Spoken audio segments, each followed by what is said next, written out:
morning, good evening, good afternoon, ladies and gentlemen. It's Obi-Wan Coin Obi here again.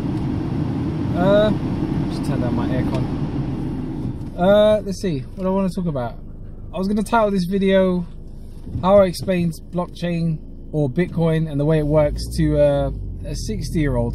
And that's not to say that 60-year-olds don't know how Bitcoin works, okay? It's not meant as an insult, because I'm sure there's a lot of 60-year-olds and plus that know a lot more about blockchain technology than I do, and Bitcoin and all the rest of it.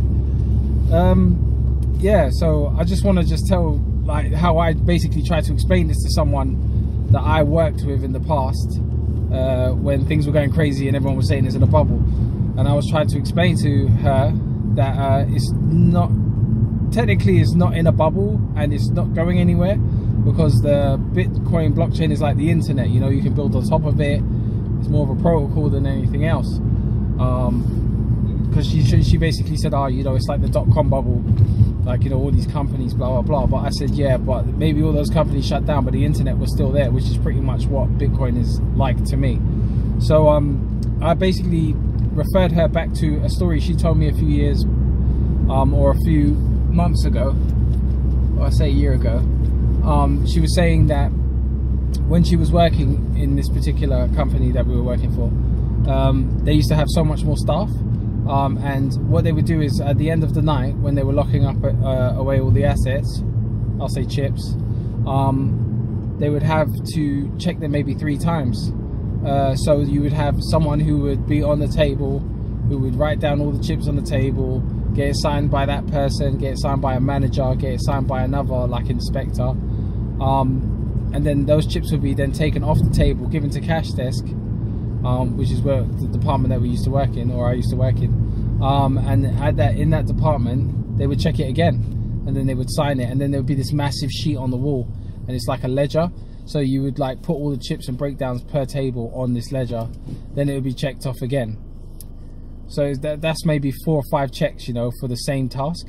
And I was basically explaining that that's pretty much what Bitcoin is. It's a giant ledger where instead of having people watching you from standing over your shoulder and counting the chips and signing off, you've got everybody watching you that's willing to run a node on the network. So they've all got a copy of the same ledger and they all sign off on the same or various transactions.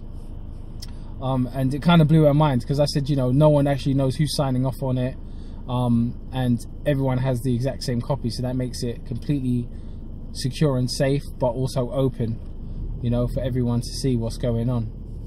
Yeah, so that's kind of in you know, in a small scale, like how I explained it. I was way more excited when I was explaining to her, because I get all pumped up when I'm trying to talk about it. But because I'm talking to myself or whoever's watching this video, it's kind of a lot easier.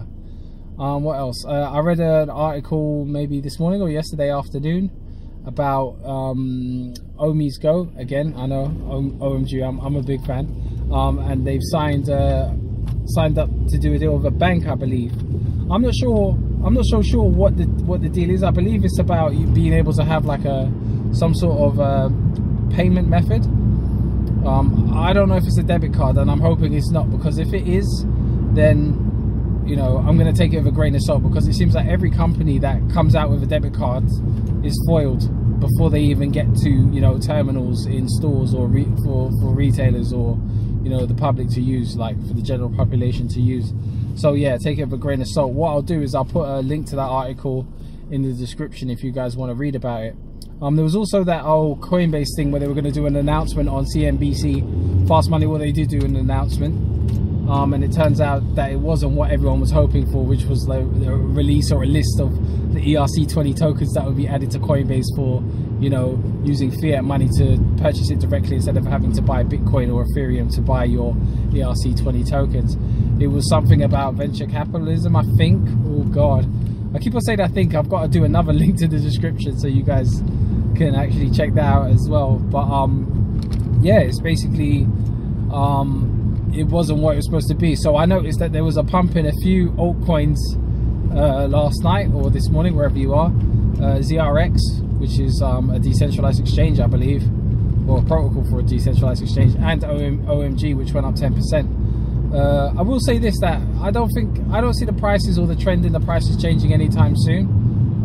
you have to really wait for confirmation before you jump on these things. I know, like, obviously you see things going up by 10%, you think you're missing it, but you really have to compose yourself and realize that it needs to hit a certain price and certain things need to happen before there's a change in the trend. I've been watching a few other YouTubers, you know, like Coinbase, who I refer to, and another one called Dob Forever. She's really good. Talks a lot about shorting the market, but she's also basically, you know, shown me a few different ways to look at the market as well. I would say I'm still bullish. I'm still, like, you know, excited, and I still want to invest more money into the projects that I believe in. But I'm being patient, man, and I think anybody who's watching this video, the few of you that are, and anyone, you know, who's looking at it every day, patience is the key in this game. You know, we've got nothing but time at the end of the day. What else has happened?